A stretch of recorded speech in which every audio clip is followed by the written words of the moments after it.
Alors justement, pour analyser ce jugement qui combine toutes sortes de notions fondamentales, on a invité Rachel Chagnon, doyenne de la Faculté de droit à l'UQAM. Bonjour. Bonjour. Alors, il y a beaucoup de... Ça regroupe pas mal tout. C'est un peu le cas de figure, cette histoire-là d'agression sexuelle. D'abord, le premier facteur, c'est l'âge de la victime. Elle avait 15 ans. Donc, l'accusé aurait dû se préoccuper de son âge. Bien, en fait, oui, mais... Oui, parce mais... que allez-y.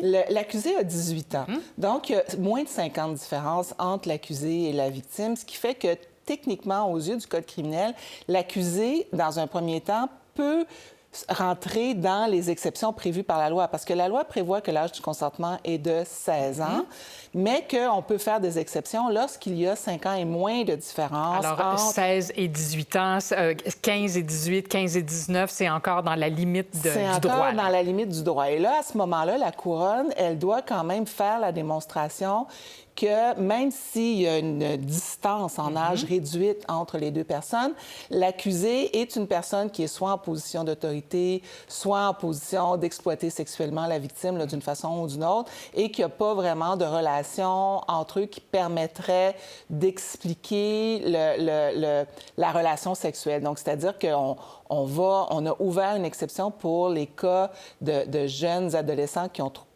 5 ans et moins de différence, dans les cas où on est capable d'établir qu'il y a une relation affective entre les adolescents.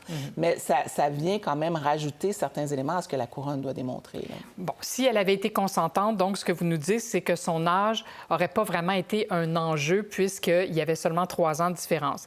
Mais comme on n'a pas examiné la question du consentement, on dit que le fait qu'il n'ait pas pris de mesures pour s'assurer de l'âge qu'elle avait, c'était suffisant pour le déclarer coupable.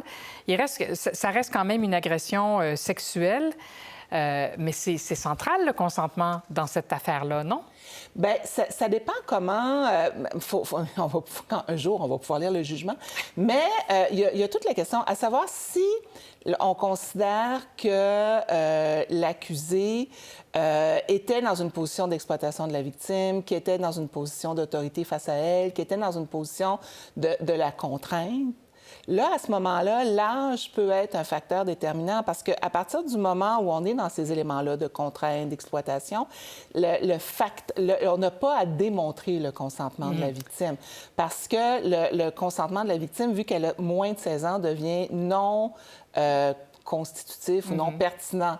Donc, il faudrait voir un peu comment la couronne avait amené la preuve face à M. Carson, mais le fait est que si M. Carson ou les avocats de M. Carson pouvaient faire la démonstration que M. Carson n'était pas en position d'autorité face à la victime, etc., etc., là, oui, à un moment donné, la question du consentement aurait fini par se poser. Là. Bien sûr. Alors, j'entends les cyniques dire, de nos jours, il faut quasiment un contrat de notaire pour s'assurer du consentement.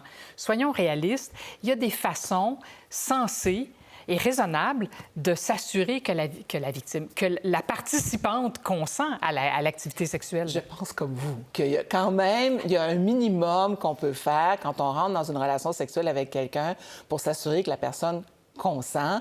Puis, à l'inverse, lorsqu'on quitte une chambre à coucher puis que la personne est en larmes, on peut penser que peut-être on a manqué quelque part. C'est cette idée-là que la demande de consentement serait une opération éminemment complexe puis que ça serait hyper difficile de comprendre si quelqu'un a consenti ou pas. Bon, en fait, c'est un peu n'importe quoi là, quand on y pense. Ouais. Bon, là, on est dans un contexte de relation sexuelle avec plus que 2 participants, là, une affaire de groupe. Est-ce que c'est encore plus pertinent de prendre des mesures pour s'assurer que tout le monde est consentant à participer à ça? Moi, je pense que oui, parce que dans ces cas-là, souvent, ce qu'on constate parce que malheureusement, dans le monde du hockey, c'est une histoire qu'on voit souvent. Oui. Ce qu'on constate, c'est que souvent, il va y avoir une personne qui va rentrer en contact plus étroit avec la victime et cette personne-là obtient un consentement pour des relations sexuelles. À une personne, oui, c'est ça. Et cette personne-là ou ce jeune homme-là, parce que dans 99 des cas, c'est quand même... dans tous les cas qu'on a entendus, en fait, c'était des hommes.